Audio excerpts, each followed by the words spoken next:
అదే RTV app వార్తల్ని క్షణాల్లో చదివే అవకాశం ఉంటుంది. ఒక న్యూస్ పేపర్, ఒక టెలివిజన్ ఛానల్ మీ చేతుల్లో ఎప్పుడూ ఉంటాయి.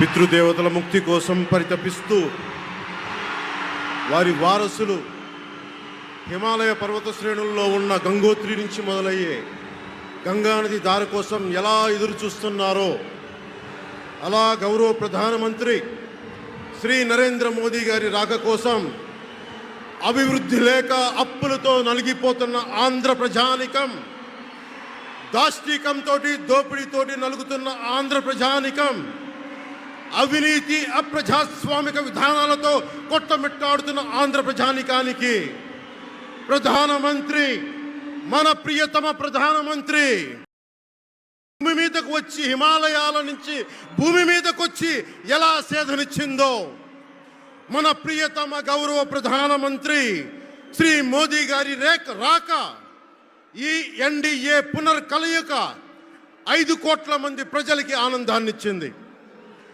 దేశ ప్రజల ఆశీస్సులతో ముచ్చటగా 3వ ప్రధానమంత్రి అవ్వబోతూ హ్యాట్రిక్ కొట్టబోతున్న శ్రీ మోదీ గారికి ఆంధ్ర రాజ్య ప్రజల తరపు నుంచి, ఎన్డీఏ కూటమిలో భాగస్వామ్యమైన 3 పార్టీలు భారతీయ జనతా పార్టీ, తెలుగుదేశం, జనసేన తరపు నుంచి శ్రీ నరేంద్ర మోదీ గారికి ఘన స్వాగతం పలుకుతూ హృదయపూర్వక నమస్కారాలు తెలియజేస్తున్నాను. 2014లో తిరుపతి బాలాజీ వెంకటేశ్వర స్వామి సాక్షిగా ఈ పొత్తు మొదలైంది. ఈ రోజున ఇక్కడ 2024లో బెజవాడ కనకదుర్గమ్మ సాక్షిగా ఈ పొత్తు వేరే రూపం తీసుకోబోతుంది. దుర్గమ్మ తల్లి స్వయంగా ఆశీర్వదిస్తుంది. ఇక్కడ ఆంధ్ర రాజధానికి అమరావతి దేదీప్యమానంగా వెలగాలని, దానికి నేను అండగా ఉన్నానని మోదీ గారు మరీ వచ్చారు ఇక్కడికి. ఒక్కసారి మన కోసం వచ్చిన మోదీ గారికి, మన కష్టాలకు భుజం కాయడానికి వచ్చిన మోదీ గారికి, 5 కోట్ల మంది ప్రజల కోసం నేను ఉన్నానని చెప్పి వచ్చిన మోదీ గారికి ఒక్కసారి బలంగా కరతాళ ధ్వనులతో ఘన స్వాగతం పలుకుదాం.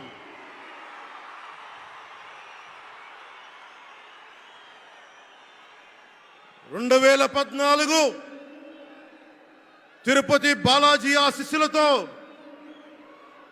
ఎన్డీఏ విజయాన్ని సాధించింది, ప్రభుత్వాన్ని స్థాపించింది. 2024లో దుర్గమ్మ తల్లి ఆశీస్సులతో మొదలు పెడుతున్నాం. అంతకు మించిన ఘన విజయం సాధిస్తున్నాం. ఎన్డీఏ ప్రభుత్వాన్ని స్థాపిస్తున్నాం. బిడ్డలకి అండగా ఉండే దుర్గమ్మ తల్లి అయ్య కంటే ఒక ముద్ద ఎక్కువే పడద్ది. అలాంటి తల్లి ఆశీస్సులతోటి మన ప్రభుత్వాన్ని స్థాపించే దిశగా వెళ్తున్నాం. మోదీ గారు డిజిటల్ భారత్ అన్న నేపథ్యంలో దేశాన్ని మొత్తం తీసుకెళ్తా ఉంటే, ఇక్కడున్న వైసీపీ ప్రభుత్వం అధికారికంగా ప్రతి చోట క్యాష్ ఎకానమీ అయిపోయింది. దేశాన్ని డిజిటలైజ్ చేద్దాం, కరప్షన్ తగ్గిద్దాం, బ్లాక్ మనీని తగ్గిద్దామంటే ఆంధ్ర రాజ్యంలో, ఆంధ్ర రాష్ట్రంలో మటుకు బ్లాక్ మనీ ఎక్కువైపోయింది. ఉదాహరణకి సారా తీసుకుంటే, ఏరక్ వ్యాపారమే తీసుకుంటే, సంపూర్ణ మద్యపాన నిషేధం అని చెప్పి వచ్చిన వ్యక్తి ఈ రోజున మద్యాన్ని ముఖ్యమంత్రి కాదు అతను, ఒక సారా వ్యాపారి అతను. ఈ రోజున 1,13,580 కోట్ల రూపాయలు 5 సంవత్సరాల్లో అఫీషియల్గా అన్అఫీషియల్గా సేల్స్ అది పెట్టారు. కానీ దాన్ని అండర్ రిపోర్ట్ చేస్తూ 84,050 కోట్ల మటుకు చూపించారని చెప్తా ఉన్నారు. ఈ రోజున కేంద్ర ప్రభుత్వానికి కానీ, భారతదేశపు ఎక్స్చెక్కర్కి కానీ 10,000 కోట్ల రూపాయల జిఎస్టీ ఎవేషన్ జరిగింది. అలాగే ఇసుక దోపిడీ, జేపీ వెంచర్స్ పేరు మీద ఆ బినామీలు ఎవరో తెలుసు. ఆ 5 మంది पवन जरा पुलिस के लोग उनको नीचे उतारिए। नीचे उतारिए उनको। बिजली के तार हैं, आप क्या कर रहे हैं वहां? Please come down.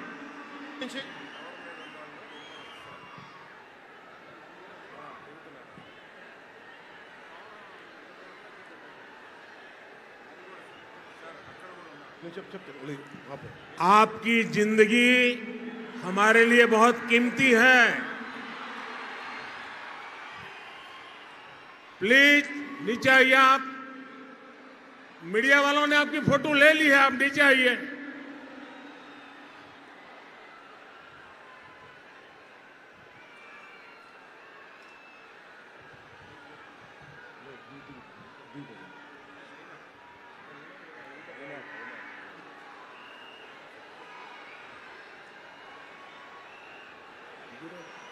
आप नीचे आइए मेहरबान।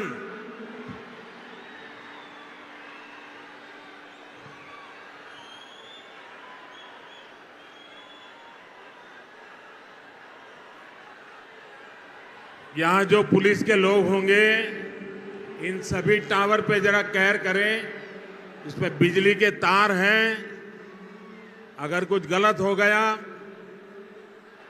तो हमारे लिए बहुत पीड़ादायक होगा।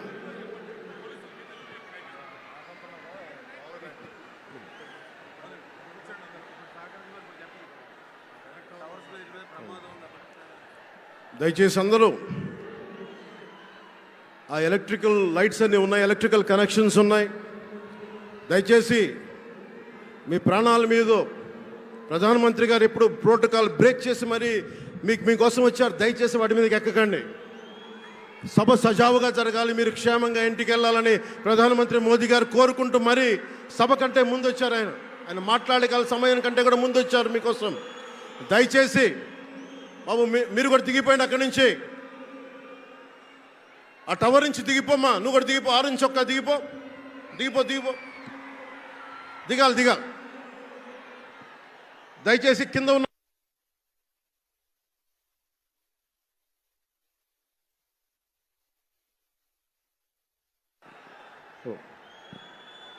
చుట్టుపక్కల ఏమైనా టవర్స్ మీద ఎక్కుతాను, దయచేసి డిస్కరేజ్ చేయండి.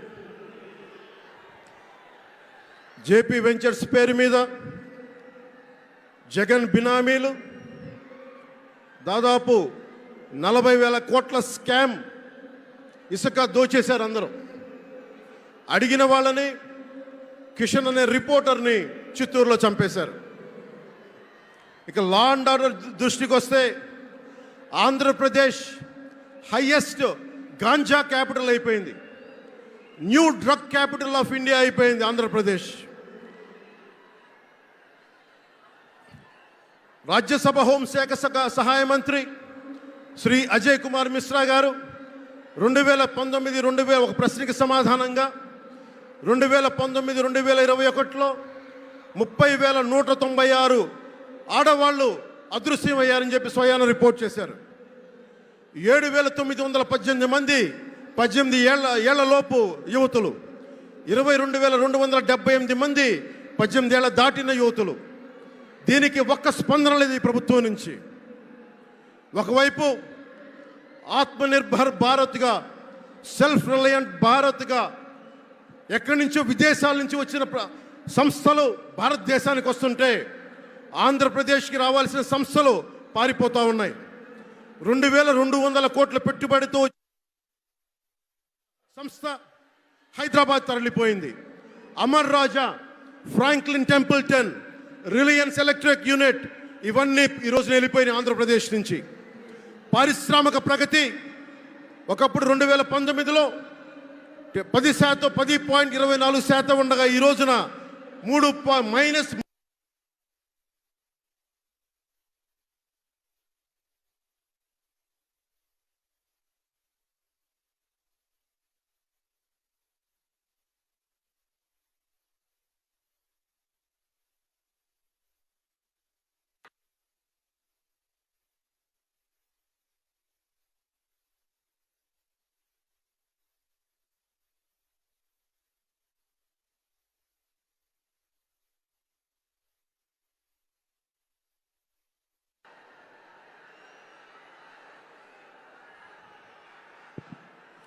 -10% ఉండాల్సిన ప్రగతి. దయచేసి మీరు అందరూ మైక్ సెట్ మీద పడకుండా దూరంగా వెళ్ళండి. అందరూ దయచేసి మీ ఉత్సాహం రాష్ట్రం వైపు చూపించండి, దేశం వైపు చూపించండి. మైక్ సెట్ మీద పడితే మనకి మాట్లాడటానికి ప్రధానమంత్రి గారు విలువైన మెసేజ్ ఇస్తారు. దానికోసం మైక్ మీద పడకుండా, కన్సోల్ మీద పడకుండా దయచేసి అందరూ అక్కడున్న యువకులు అందరూ దయచేసి ఒత్తిడి చేయకుండా వెనక్కి వెళ్ళండి. ఆంధ్రప్రదేశ్ నెగిటివ్ గ్రోత్ పోతా ఉంది. మా మీద తెలుసు, వైజాగ్లో ఇన్సిడెంట్లు కానీ ప్రతిపక్ష నాయకుల మీద ఎలాంటి దాడులు చేశారో, బీజేపీ కార్యకర్తల్ని పొట్టల్లో కత్తులు గుచ్చి పేగులు బయటికి తీశారు వైసీపీ నాయకులు. వైఎస్ వివేకానంద రెడ్డి గారిని మర్డర్ చేయించిన ప్రభుత్వం ఇది. సిబిఎన్ గారిని ఇబ్బంది పెట్టిన ప్రభుత్వం అరెస్ట్ చేసి నన్ను స్వయాన అనేక పర్యాయాలు అడ్డుకున్న ప్రభుత్వం ఇది. ఈ ప్రభుత్వం పోవాలి. ఈ ప్రభుత్వం పోవాలంటే ఒకటే, డబ్బులు పెరిగిపోయిన జగన్కి ఎవరు అడ్డు ఆపు లేరు, నేను ఏదైనా చేయగలను అనుకుంటున్నాడు. రావణాసురుడు కూడా ఒకటే అనుకున్నాడు, నా చుట్టూ బంగారంతో కట్టిన లంక ఉంది, వజ్రాలతో వైడూర్యాలతో ఉన్న పుష్పక విమానం ఉంది, ధీరులు సూరులు మంది మార్బలం ఉన్నారు అనుకున్నాడు. నన్నేం చేయగలడు అనుకున్నాడు. నార చీర కట్టుకొని నేల మీద నిలబడి శ్రీరాముడు బాణంతో చంపేశాడు. రాష్ట్రాన్ని రావణ కాష్టం చేసిన అయోధ్యకే రాముణ్ణి తీసుకొచ్చిన శ్రీ మోదీ గారు ఇక్కడ ఉంటే, రాష్ట్రాన్ని రావణ కాష్టం చేసిన చిటికిని వేలంత రావణాసురుణ్ణి తీసేయడం అంత కష్టమా? నేను తాడేపల్లిగూడెం సభలోనే చెప్పాను, ఇక్కడ నుండి నేను దేవదత్తం పూరిస్తున్నానని. అర్జునుడు పూరించిన శంఖం దేవదత్తం అంటే, నేను దేవదత్తం అన్నాను కానీ పాంచజన్యం అనలేదు. అది పూరించాల్సింది ద్వారకలో ఉన్న శ్రీకృష్ణుడే. అక్కడి నుండే మోదీ గారు పాంచజన్యాన్ని వచ్చిన మోదీ గారు, గుజరాత్ ద్వారక నుంచి వచ్చిన శ్రీ మోదీ గారు ఈ కురుక్షేత్ర యుద్ధం కోసం పాంచజన్యాన్ని పూరిస్తారు. ఇక్కడ జరగబోయే ఎన్నికల కురుక్షేత్రం, ఈ యుద్ధం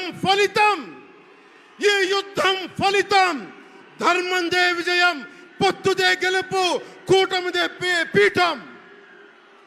ధర్మందే విజయం, పొత్తుదే గెలుపు, కూటమిదే పీఠం. జై హింద్. మరిన్ని వీడియోస్ కోసం ఛానల్ ని సబ్స్క్రైబ్ చేయండి. లేటెస్ట్ అప్డేట్స్ కోసం వాట్సాప్ ఛానల్ ని ఫాలో చేయండి. అండ్ లింక్ డిస్క్రిప్షన్ లో ఉంది.